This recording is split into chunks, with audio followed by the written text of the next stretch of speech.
This has been a long road for me, but ever since growing as a child and just being this different, inhumanly personality, like the good side of it, raised by my mom and having two brothers and one sister, she had to raise us all.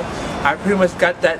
I'm the youngest of my family, so pretty much I was well crafted into like the arts and the mystical, intuitive side of spirituality and the universe and crystals and everything like that. I've been so grounded to like nature, and it pretty much helped me a lot, and also animation. It's been a very groundbreaking way of how to distinctively say that's what helped out my art and my way of into fashion, and also just breaking barriers and burning bridges and just motivating myself just to do more and break out of my outlet and do more. And I love the way how I'm just like learning time to time again every day of myself, because I look into the mirror every day to say to myself that whenever I want to appeal to someone, I know that I can do anything that I want. You just remember that you can always be your own intuitive spirit or angel, and just like have a drive to just do whatever you want and get it done. Well, what makes me me is how everyone always wants to show that they can be as human as possible by having a heart and a soul. And yes, you can still have a heart and a soul and a body, but like you can be that type of person which you can be like very inhuman, like a good inhuman, to the point where like, you could be an alien from outer space, or pretty much a siren or a mermaid or an angel at heart to at best.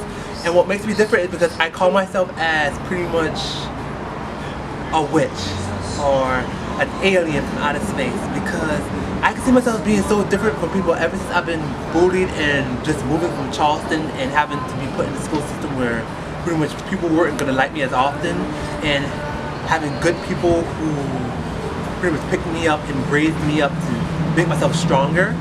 I've been so grounded to that, like having the good in my life and blessed, like as if I was being poured holy water onto me at that point, to pretty much I've been transformed into like a swallowtail witch. Swallowtail known as like a butterfly brand, like a butterfly species with like the long tails.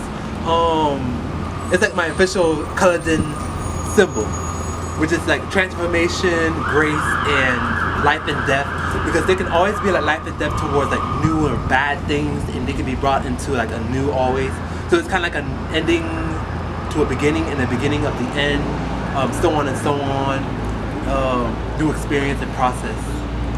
And oh man, what makes me different also is, oh my goodness, this is a really good question.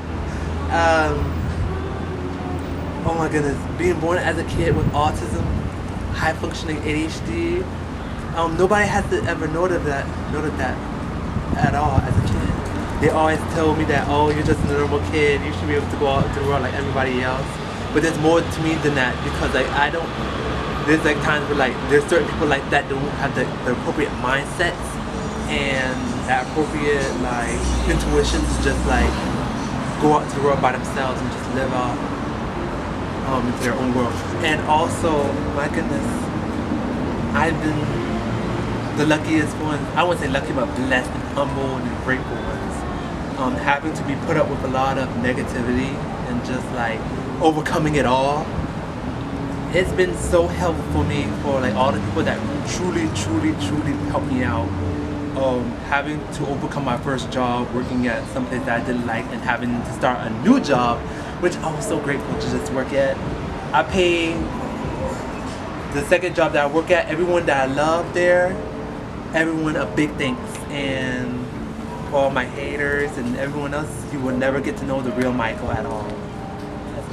Batik was the process in which like it's tie-dye, wax resisting painting and clothing, and a process of like different variations of art, because it's been pretty much going on ever since like pretty much the end of time, mostly around the third world countries like India or Asia or Europe. For example, like Turkey used to use batiking to like make those handcrafted eggs, like those wax and like the paints to save like certain colors and pretty much dye it into like another color. In India, it is used to like pretty much to create like the blue indigo fabric, as well as Africa, which they had to make their own crafted indigo powders.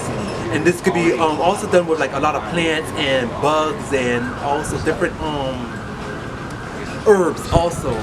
Like for example, the cochineal red could be pretty much harvested from there. Like you harvest like the shells and the colors from there. That's what they used to do from time to time in like back in old days. In Asia, they use that same medium to itself. So they use like a whole bunch of plants and herbs and bugs, shells, and everything like that to make certain colors and the mixtures and textures, and then dye in like hot water and cold water together to get the certain dye clothes together. So it's been really, it's been passed down for like the USA and then pretty much been taken from there and made in like a different medium. From the color then, why I really want to focus on it is the fact I want to really pretty much build my own self-sufficient empire. Not too big and not too like boastful or boisterous about it, because I really want to try to reach out to a lot of people if I ever have the stability or the financial stability in that, to pretty much do more for like different foundations for like LGBT community and Alzheimer's and different Autism Speaks Foundation, and want to do more and like have my own pretty much music and wardrobe and possibly my own paintings out and have my own possibly gallery open soon enough when I have that right mindset and skill level to do that. Because right now I'm at that point where like I'm just studying out and just being new to the whole experience, taking everything that I learned from different artists like different artists like local ones, especially Jason Freeman of Fire Studio Arts and Harry and King Comer and Jonathan Green and who else? There's so many local artists that I grew into, like Sophie Namity and also, oh my god, and that's probably, there's more to come though, more to come and more. I probably forgot about it. Back in my mind. Well, ever since my first year of high school, I've always been known as that kid who always sketches and just draws a lot. And I always felt to myself that I know that I could pretty much do a lot of things if I were to give the certain tools or the perfect motivation behind it. And just to like take it in one at a time and just breathe from it all. Ever since my junior year of high school, I was introduced to Miss Ariane King Comer. She pretty much taught me the basics of batiking, which is like a well-known craft of fiber arts, which is wax and tie-dye resist. My goodness, this had pretty much paved the way into like knowing that I could be multitasking and a renaissance man, to the point where like I could take out pretty much making fashion, sewing, if I can learn like the basics and the procedures and the calm process of it. And also a little dibble-dabble in like songwriting and singing, because I know that I'm a very intellectual, grounded person, a very intuitive person, because I have my mom's spirit also, because she pretty much taught me that I could do anything at all, because I was raised by her, one and only, and my stepfather too, because they were very hard on me on a good way, to the point where like I could just do anything that I want and nobody can't tell me otherwise, and that I don't have to stick in like one area or one box, because I know me very well, to the point where like I will get very bored of it very easily, and that I could just adventure on to like making anything that I want when I put my mind to it, because I want to one day make an empire in which like I could show people all the naysayers, all the motivators that told me that I could do.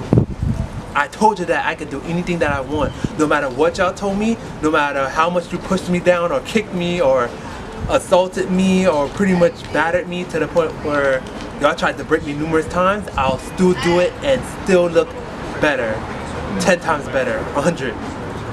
Well, it shaped my way of expression and my emotions and my personality itself, because when I first met my art teacher, Miss Ariane King Comer,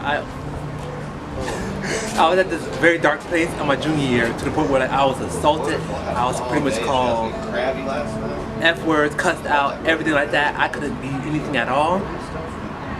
I was demotivated. I was bullied, cyberbullied to that matter. Everything all around, now that I think of it. If it weren't for Miss Erin Keycomer just showing through my door, like my heaven and everything else, like my Erin Keycomer, my art teacher, I wouldn't know where I would be at. Because I know that knowing me and having like ADHD, I'm a high functioning one, I would be at a probably very bad and dark place. But she saved me from that. Like she pulled me up and just saved me. And I wish that I would have met her as a kid sooner now, because I grounded so much from her and I learned so much from her, and she shaped, well, I wouldn't say she shaped my way, but she paved my way to pretty much show that I can do anything, that I can just have that way of life to just like do my batiking. And also my style and my medium, what I'm doing with it is I'm gonna pretty much create like an African anime-esque, very bohemian rock, like Patrick Nagel-ish type of work that I'm doing, focusing on colors and pretty much the body structures and the humanoid shapes of it. I'm gonna be doing that a lot with my artwork, and that's what's gonna pretty much be shaping me a lot with my brand, also with Colourton, and also my singing name Kayon, which is spelled K-A-Y-A-I-N, and it means beloved child and high status and royalty in different countries like Arabian and Muslim too. So, and that was pretty much the name I'm sticking to right now, is the Colourton, which is like my art name business, and Kayon, which is, like I repeat, spelled K-A-Y-A-I-N. Pretty much a very good name for me, because I never thought of myself as a beloved or a high status child, because growing up having my mom to struggle and just like pretty much work day and night and morning and everything else just to like get food on the table and everything that we need. I want to be that type of person that wants to give back and learn from people and just like reach out to them no matter what, or reach out to them basically and fix my errors and my ways, and just like have to grow a lot as a person to do this all, and probably become famous in my own way and be everyone's star in return, and that to tell them that you can shine no matter what, in what darkest night sky or cage. Coming from a different like path of life and knowing the intuition, there's some times where like I can be very, I can say ambivalent, but yet keep things inside to the point where like I know the things that I can do, but it takes like a time and a mindset for me to just like adjust to like a certain situation in which like I have to get like certain rules and things done. But like my biggest motivation, and also how I learned so many things about art itself and the craft, like art in general, is that like it's all the same thing once you learn how to like know the procedures, and also just to be more unpredictable every day and just like follow your own path, and how to adjust to like certain motivations and quotes, and read a lot, because that's what I've been doing ever since like as a kid, is reading certain words and what they mean. And the one word that stuck to me was pretty much exuberance, and just having this cheerful outlook, and joy. Joy is one outlook. Joyful and joy itself has been like this point where like I can't keep a frown on my face. Like I have to smile no matter what, because there's numerous people that told me that if I look good with a smile no matter what. And that is the one place that pretty much paved my way and a ticket for me. And art is something that I really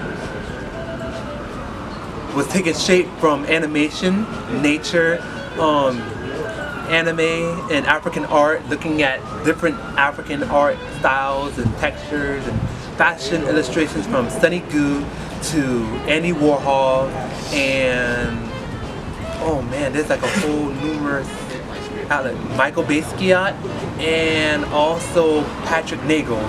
They pretty much those all arts and mediums paved the way for me to just let me know that I can do any sort of medium that I want, unless it's something that I'm not feeling. If it gets way too difficult or not, that doesn't speak to me at all, then I won't possibly do it at all.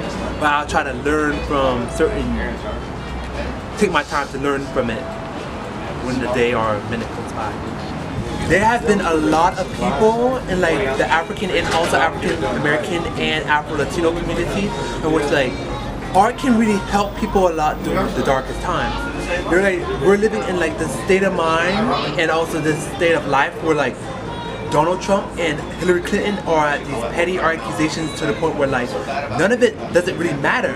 We have like people from the UK and Europe, African and Afro-European people moving out of that country, as well as the Caucasian people moving out of the country.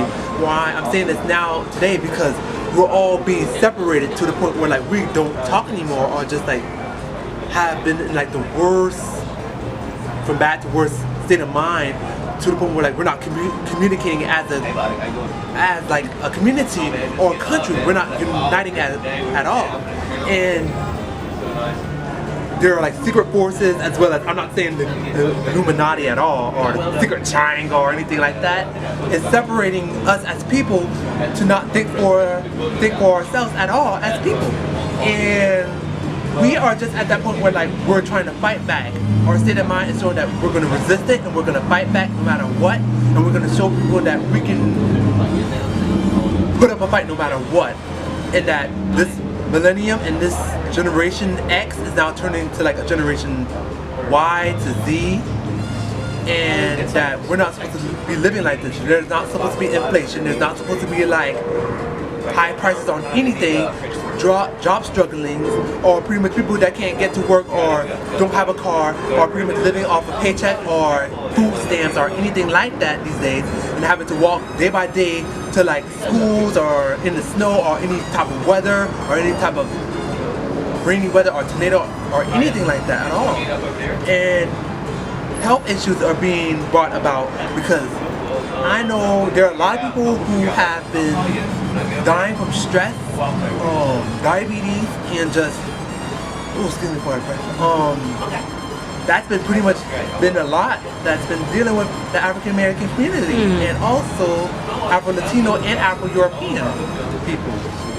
Like, we're not uniting as people, we're just uniting as a hashtag, or just something that's not gonna last for all eternity. We need to make a mark now and do well for our community, and that's what I want to do, and learn from everything else, just soak in everything that I want to learn, and just like have that power to just like shape the minds of other people, to just they can learn to walk their own path and just like be motivated, like self-motivated, and be sufficient at life, to just correctly listen to that other person and try to communicate.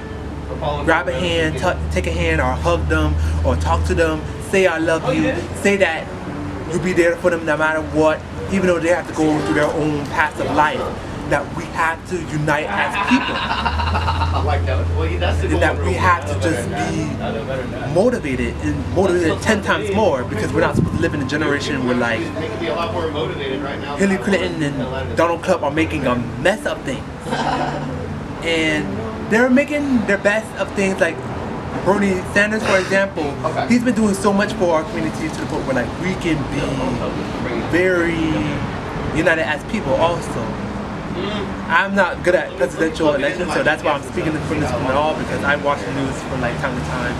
But yes, for the African community, we should unite no matter what, at all extenses.